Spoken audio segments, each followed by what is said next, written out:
Muy buenas noches. Buenas noches. Saludamos a las personas que se conectan a través de nuestro canal de YouTube y esta es una enseñanza de mitad de semana, que el tiempo de mitad de semana es corto. A eso usted tiene ahí en su Biblia Mateo 19, en la Reina Valera dice Jesús enseña sobre el divorcio. Entonces vienen los religiosos de su época y le hacen una pregunta por tentarle, dice la palabra. Si usted la tiene ahí, la puede abrir, yo la tengo en mi cabeza, dice. Y le preguntaron si le es lícito al hombre dar carta de divorcio a la mujer por cualquier causa. ¿Sí? Y mire la respuesta de Jesús. Él les dijo, bueno, entonces ellos le dijeron, cuando él les dijo que no, ellos le dijeron, ¿y por qué Moisés sí autorizó dar carta de divorcio? Y Jesús les dijo, por la dureza de vuestro corazón Moisés os permitió repudiar a vuestras mujeres, mas al principio no fue así. Entonces Jesús vuelve al principio, y por eso esta noche la palabra hemos titulado En el principio. Cuando vamos a hablar del principio, estamos hablando del Génesis, cuando todo comenzó, en el principio. En el libro del Génesis están todos los principios que Dios estableció para la vida de los seres humanos y para la bendición de todos ellos. Entonces lo que vemos aquí es que Jesús vuelve al principio, y la respuesta que él les da, les dijo, les preguntó, ¿no han leído que los hizo al principio, varón y hembra los hizo? Y dijo, por esto dejará el hombre a su padre y a su madre, y se unirá a su mujer, y los dos serán una sola carne. Entonces, cuando nosotros miramos esta escritura, ¿qué pasó? Si en el principio Dios los creó para que fueran uno, porque realmente en Adán estaban los dos, ¿cierto? Y luego de Adán sale la mujer. Entonces, ¿qué pasó aquí?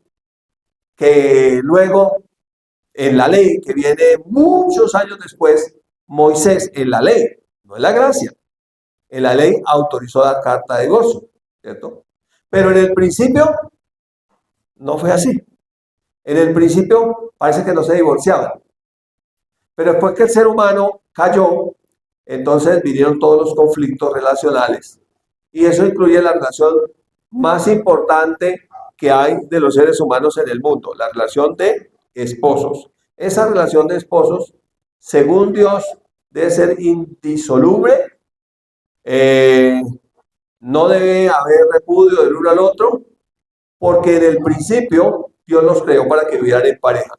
En el principio Dios los creó para que caminaran juntos. En el principio Dios los creó para que en esa unión del pacto matrimonial se multiplicaran, llenaran la tierra, ¿cierto? Y que esa descendencia fueran hijos e hijas para Dios, ¿cierto? El propósito es que fueran hijos e hijas para Dios.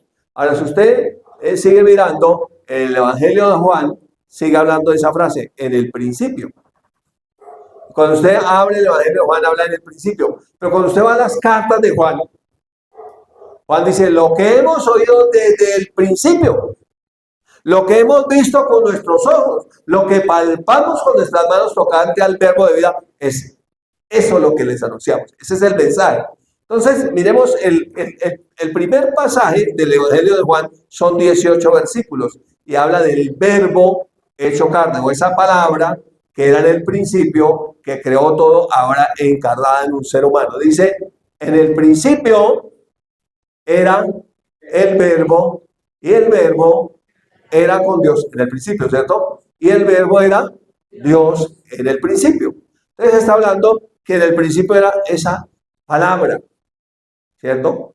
Era con Dios y era Dios. Y sigue diciendo, este era en el principio con Dios y todas las cosas por él fueron hechas y sin él nada lo que ha sido hecho fue hecho. Cuando usted va al principio de Génesis, usted lee, en el principio creó Dios los cielos y la tierra, ¿cierto? Génesis 1. Y la tierra estaba desordenada, en tinieblas y vacía.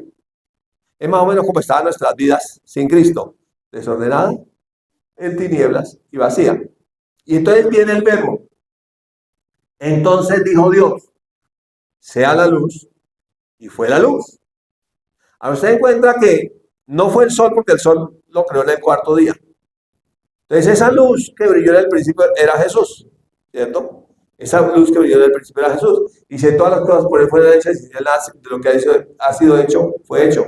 En él estaba la vida y esa vida era la luz de los hombres. Entonces, esa luz que brilló en el principio es Jesús.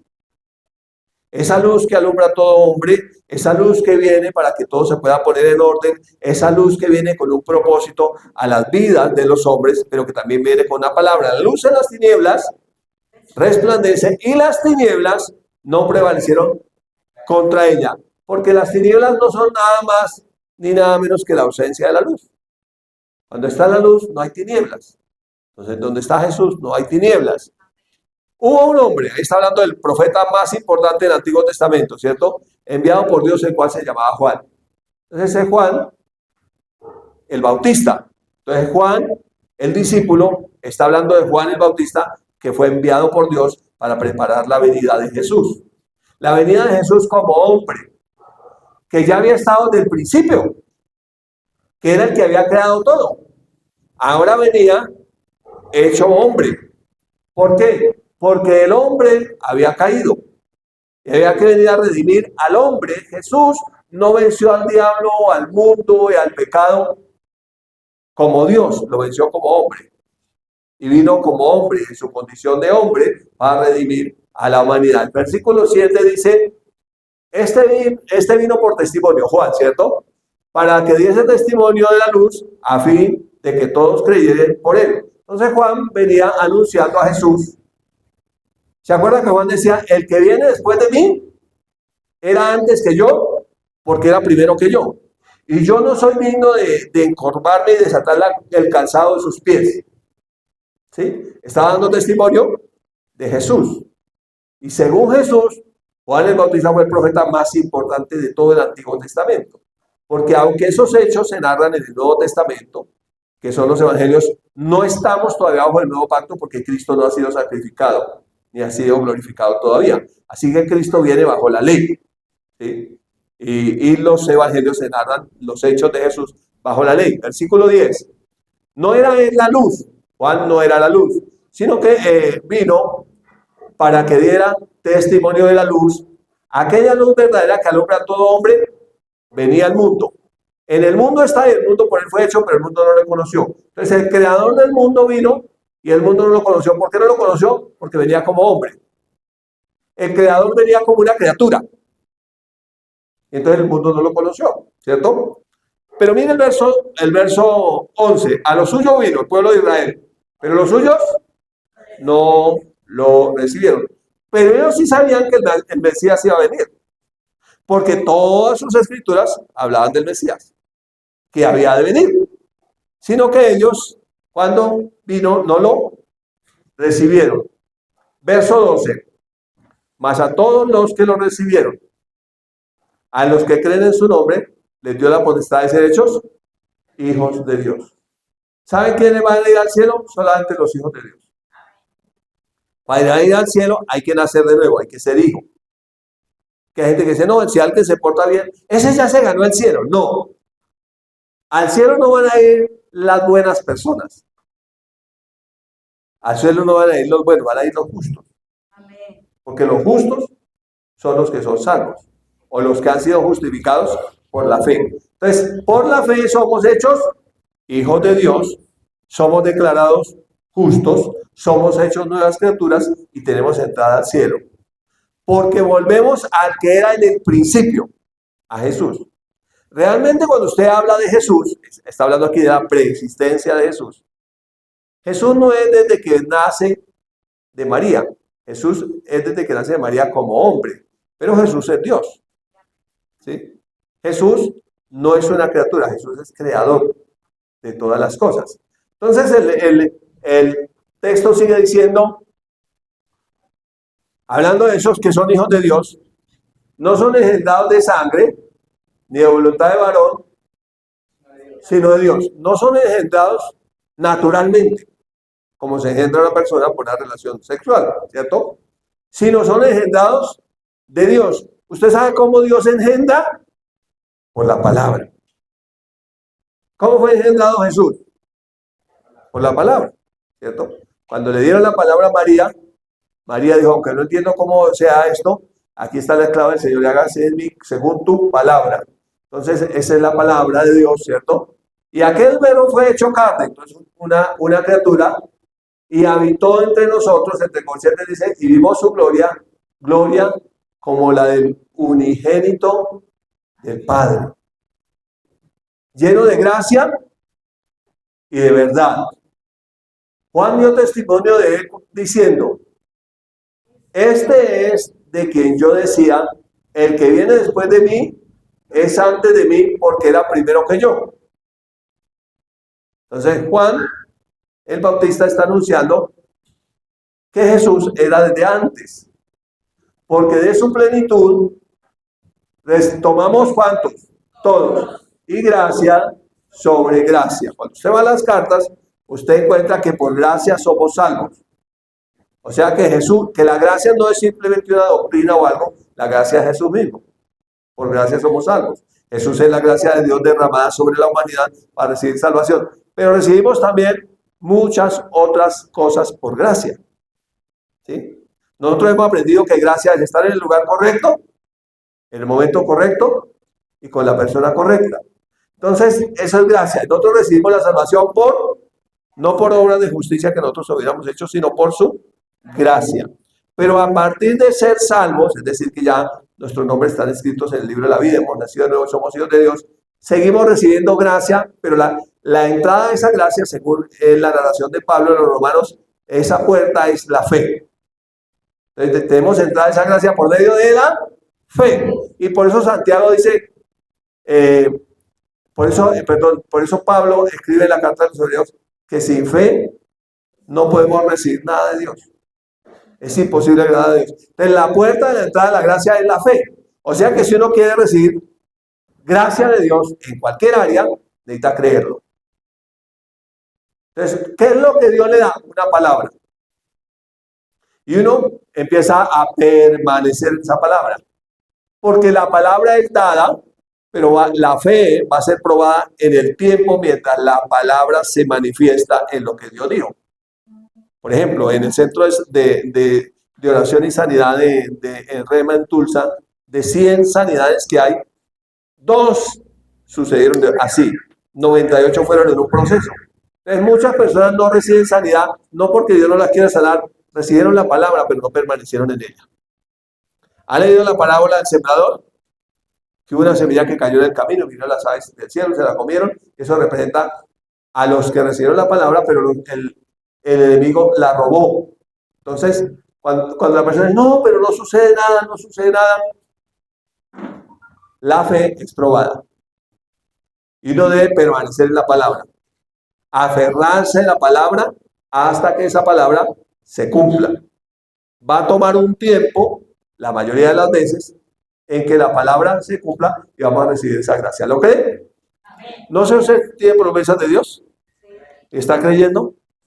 El padre de la fe es un ejemplo, Abraham.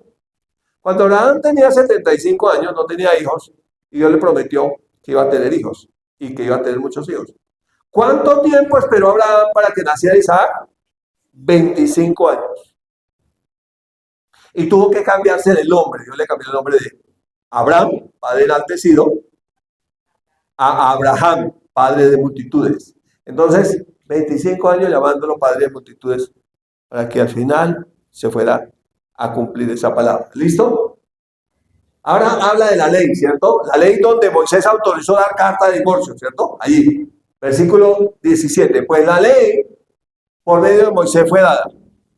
¿Y qué decía la ley? Que era lícito al hombre dar carta de divorcio a la mujer por cualquier causa. ¿Sí o no? Eso estaba en la ley. Esa fue dada. Pero la gracia y la verdad vinieron por medio de Jesucristo. ¿Jesucristo qué dijo? Nos toca volver al principio. Fue por la dureza del corazón, pero hay que volver al principio.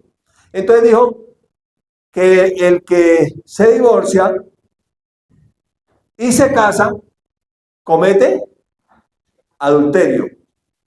Y hizo solamente una salvedad, salvo por causa de fornicación. O sea que hay una salvedad en el Nuevo Testamento, dicha por Jesús, por la cual puede divorciarse, que es por causa de fornicación. De resto, no lo puede hacer, según la palabra. Ahora, eso dijo Jesús, en la gracia. Volvemos al principio, porque volvemos al diseño original, ahora somos hijos. Versículo 18, ¿está conmigo? A Dios nadie le vio jamás. El unigénito Hijo que está en el seno del Padre, Él le ha dado a conocer. Hay dos palabras. Una palabra es primogénito, el primero. La palabra unigénito es el único en su tipo. Jesús es el único Hijo de Dios en su tipo, el unigénito, único en su tipo. ¿A qué vino? A dar a conocer a Dios Padre. Cuando Jesús vino, dijo: yo no vine a hacer mi voluntad, yo vine a hacer la voluntad de mi Padre. Las obras que yo hago no son mías, sino del Padre que me envió. Entonces Jesús viene a mostrar la voluntad del Padre. Cuando Jesús llegaba donde estaban los enfermos, los sanaba. Entonces la voluntad del Padre es que seamos sanos. Cuando Jesús estaba llegaba donde estaban los leprosos, los limpiaba. Entonces la voluntad de Dios es que seamos sanos. Pero cuando Jesús llegó donde estaban los pecadores, ¿qué hizo? Les dio una palabra de salvación. La voluntad de Dios es que seamos sanos. Entonces en Jesús, en su ministerio terrenal, podemos conocer al Padre. Jesús vino anunciando al Padre. Pero cuando Jesús se fue, envió al Espíritu Santo. ¿Y sabe qué? ¿A quién anuncia el Espíritu Santo? A Jesús. Él no hablará por su propia cuenta, sino que Él tomará de lo mío y lo hará saber, ¿cierto? Entonces el Espíritu Santo habla de Jesús. Ahí cierra el pasaje. Yo quiero que vayamos un poquitico al principio. Al principio, no sé si yo le tapo y te hago estorbo aquí, pero en el principio había Dios, en el principio hizo un paraíso perfecto. De hecho, hizo toda la creación y en el último día creó al hombre. Dice, entonces formó Dios al hombre del polvo de la tierra y sopló en su nariz aliento de vida y fue el hombre un ser viviente. Y luego dijo: no es bueno que el hombre esté solo, le haré ayuda idónea para él. Dice que entró o hizo caer en profundo sueño a Adán y de la costilla sacó a Eva y a la mujer, mejor, y se la presentó a él. Y entonces estaban los dos felices juntos, dice que no se avergonzaban el uno al otro, y les dio todos los árboles del huerto. ¿Cuántos árboles habría en el huerto? ¿Cuántos frutos habría en el huerto? Dijo: de todos los árboles del huerto pueden comer. Les entregó toda la creación para que ellos fueran señores. Pero solamente había un árbol y en ese árbol les había dado un mandamiento. ¿Cuántos mandamientos les dio? Uno solo. Le dijo: más del árbol de la ciencia, del conocimiento, del bien y del mal, no comerán. Porque el día que él coman, ciertamente morirán. Ahora, les dijo, realmente el original dice: muriendo, morirán. La muerte primera que van a tener la muerte espiritual. Y muerte es separación. O sea, iban a quedar separados de Dios. Y como consecuencia de esa separación de Dios y del pecado, entró por un hombre el pecado y a través del pecado entró la muerte, ¿cierto? Entonces ellos morirían también físicamente. O sea, su cuerpo sería separado de su espíritu y morirían físicamente. Entonces tenían un solo mandamiento. Ese era el principio. Todo perfecto. ¿Cuántos mandamientos había que cumplir? Uno. Y debían vivir en comunión perfecta con Dios. No había carta de divorcio ahí, ¿cierto? Ellos no se divorciaban. Al divorciarse de Dios, eventualmente se divorciarían el uno del otro. ¿Sí? Que es lo que viene después en la ley. Entonces, en el principio todo era hermoso, todo era perfecto. Dios creó al ser humano para que viviera en comunión con él, para que no le faltara nada, para que vivieran en perfecta comunión ellos los dos juntos, para que se multiplicaran y trajeran hijos e hijas para Dios. Esa es la voluntad de Dios. ¿Sí? No existía la muerte. La muerte no estaba en el plan de Dios, en el plan original. De hecho, la Biblia revela que la muerte es un enemigo. Dice que el postrer enemigo que será derrotado es la muerte. De hecho, la muerte es un siervo del diablo. ¿Sabía usted eso? Por eso dice que Dios no quiere ni aún la muerte del impío. ¿Listo? Entonces ahí está, este es el principio. Pero en Génesis 3 hay una narración, la narración más triste de toda la Biblia. Y Génesis 3 dice: pero la serpiente, mire, la idea se la presentó. Pero la serpiente era astuta más que todos los seres o criaturas que Dios había hecho, la cual dijo a la mujer. Ella viene a contradecir lo que Dios dijo. Con que Dios les ha dicho: no pueden comer de todo árbol del huerto. ¿Qué era lo que Dios les había hecho? De todo árbol del huerto pueden comer. O sea que lo que dijo la serpiente, que sabemos que es Satanás, la serpiente antigua, fue contrario a lo que Dios les había dicho. Con que Dios les ha dicho, no coman de todo árbol del huerto. La mujer le dijo, de todo árbol del huerto podemos comer, pero del árbol del conocimiento del bien y del mal, dijo Dios, no comerán de él, ni lo pueden tocar para que no mueran.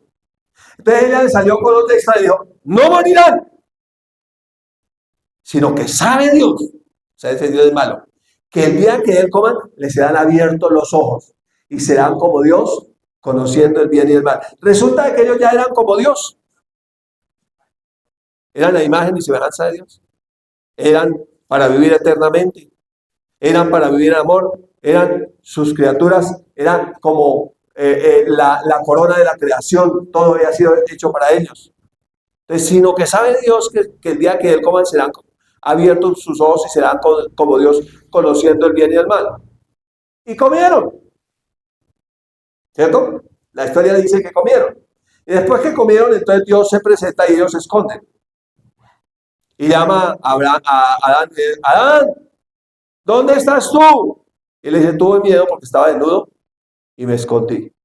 ¿Quién te enseñó que estabas desnudo? ¿Acaso has comido del árbol que te mandé que no comieras? La mujer que me diste, me dio yo comí. Ahí comenzó la carta de divorcio. La culpable, no, ella es la culpable. Yo no tengo la culpa. Cuando Dios llamó a la mujer, ¿qué es esto que has hecho? Le dijo. Ella dijo, la serpiente me engañó y yo comí. Y de ahí viene, tongo le dio a Barón Tongo, Tongo le dio a Bernabé, Bernabé le pegó a mochila, ¿cierto? El uno le echa la culpa al otro, y entonces si le echa la culpa el hombre a la mujer al hombre, le echa la culpa a los hijos, le echa la culpa al vecino, le echa la culpa, o le echamos la culpa al diablo, o nos copiamos del diablo, le echamos la culpa a Dios. Que Dios es malo, entonces Dios que tenga la culpa a Dios. Pero no asumimos la responsabilidad. Ahí, cuando nosotros observamos eso, ¿qué ocurrió realmente en Génesis 3? Empezó una batalla en la mente del ser humano. ¿Por qué? Porque el ser humano, al obedecerle a la serpiente antigua, o al obedecer al diablo, no simplemente alargó la mano y tomó del fruto y comió. Porque tomar del fruto y comer era simplemente el hecho que había que hacer para llegar a ser lo que querían ser. En otras palabras, era ser como Dios, ocupar el lugar de Dios. ¿Sí? ¿Quién había querido ser como Dios y poner un trono por allá en lo alto y que lo adoraran? Había sido Satanás, ¿cierto? Y ahí estuvo su caída. Entonces él viene a convencernos de lo mismo. Y entonces ahí empieza una cantidad de criaturas en la mente. Háblese de criaturas como de ideas, filosofías, pensamientos, ¿cierto?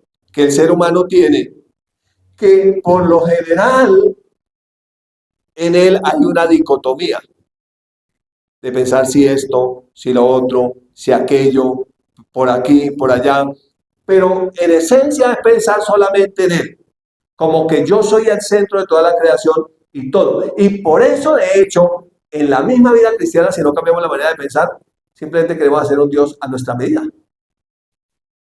Entonces, incluso hasta en nuestras oraciones, Dios es simplemente un mensajero, un mandadero que hace lo que tiene que hacer lo que nosotros queramos.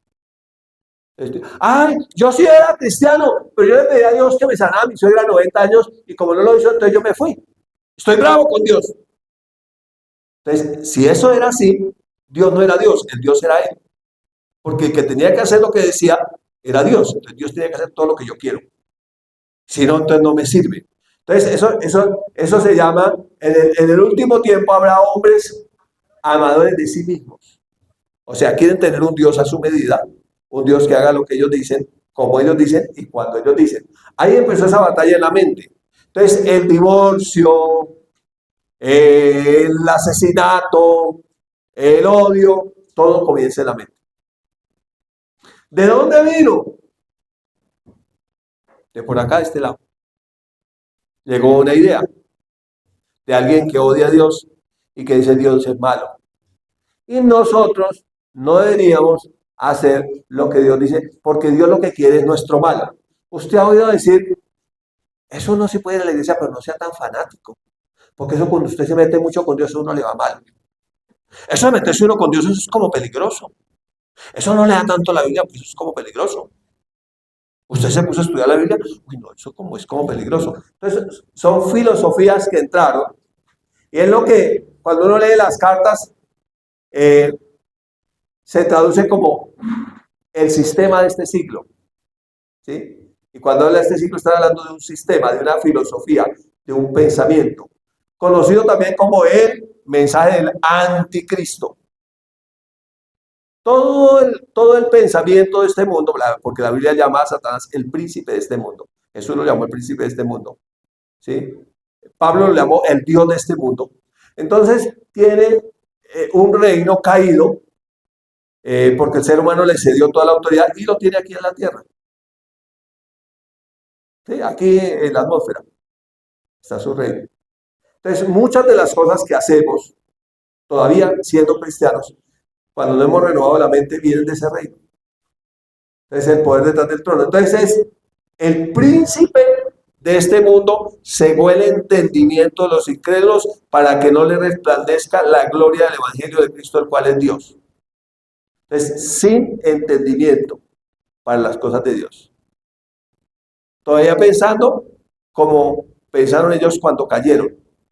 Entonces, todo ese pensamiento entró el egoísmo y lo importante soy yo. Entonces, incluso en iglesias hay humanismo. Dice, lo importante es que tú te sientas bien, desde que tú estés bien y a ti te vaya bien. Y todo el centro es uno. Y resulta que cuando uno va al evangelio, el centro no somos nosotros, es Jesús. No se trata de mí, se trata de él.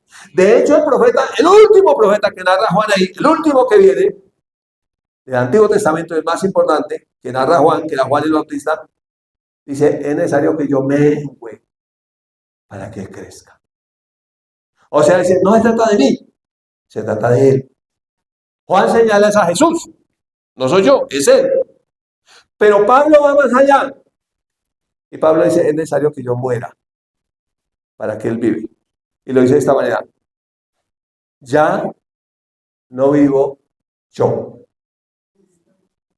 mas vive Cristo en mí. Y lo que ahora vivo en este cuerpo temporal, lo vivo en la fe del Hijo de Dios, el cual me amó y se entregó así mismo por mí. Entonces, es que yo muera para que él viva.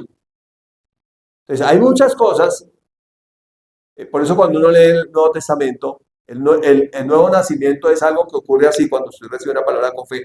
Pero la conversión, lo que conocemos como conversión o renovación de la manera de pensar, cambiar la manera de pensar, es un tema constante en toda la escritura. Porque finalmente, como piensa el hombre, así es él. ¿Sí? He estado estudiando, enseñando una clase que se llama Excelencia Ministerial. Y hay una frase, tus pensamientos se convertirán en tus palabras se convertirán en tus acciones se convertirán en tus hábitos formarán tu carácter y tu carácter determinará tu destino. Y eso es lo que somos. Uno primero piensa, luego habla, eso que piensa y habla es lo que termina haciendo, se vuelven sus acciones, que llegan a ser sus hábitos. ¿Y qué lo define a uno? Pues los hábitos. Hay personas que se casan y comienzan a vivir todo el tiempo peleando, esos son sus hábitos, pero es por lo que están pensando en eso. Están hablando de eso. Están de esa novela. No, la novela, hay un montón de novelas. Y en la novela, ¿y si vio cómo era el hombre de la novela? Y si no, entonces la señora cuando llega el hombre de la casa, la señora está brava porque ella vio la novela y se imaginó que ese era como el Víctor Alfonso de la novela, que era infiel. Entonces ella tiene pensamientos, palabras, acciones, hábitos, y eso se le vuelve su costumbre, y su costumbre define su destino. Entonces yo por eso siempre le digo a los que están casados o casadas, le digo, no hable con la señora que está felizmente divorciada para que la aconseje en su matrimonio, porque no le va a servir ese consejo. ¿Sí? Entonces es básicamente eso. Yo creo que el tiempo no llega hasta ahí nomás. Pero básicamente ellos comienzan, cuando pecan ellos comienzan a cubrirse, ¿se acuerdan? ¿Qué usaron? Hojas de higuera, lo que se marchita muy pronto. Y los seres humanos adoptamos la religión. Entonces usamos hojas de higuera, cosas que se marchitan muy pronto. Entonces tratamos de tapar nuestras fallas con cosas pasajeras. el dinero, la fama, los títulos, cosas que hacemos para tratar de cubrir. Entonces, el primer Adán desobedeció a Dios, no creyéndole a su palabra que le decía que este árbol causaba muerte. El postrer Adán, Jesús, obedeció a Dios y fue al árbol que causaba muerte para traernos vida, para traernos vida. Entonces, si se puede mirar de alguna forma, nosotros estamos viviendo en el principio, a Jesús. Ahí estamos volviendo. ¿Me parece interesante eso? Estamos volviendo a Él. Él es el autor y consumador de nuestra fe. Él es el que da vida a los muertos y llama las cosas que no son como si fueran. Y por eso en 1 Corintios 15 dice, y fue hecho el primer Adán, alma viviente, porque desobedeció a Dios, llegó a ser como un animal prácticamente. Y el postrer Adán, espíritu vivificante. El único que bautiza con el Espíritu Santo, el único que nos puede dar vida, fue el que puso su vida por nosotros en el árbol que causa muerte. Y en nuestro lugar murió, pero no se quedó en la cruz, no se quedó en la tumba, por eso la cruz de los cristianos está así vacía, sino que se resucitó y vive. Y no solamente resucitó y vive, sino que ahora vivimos por Él y para Él. Ahora estamos en el principio. Te bendigo con esta palabra en el nombre de Jesús.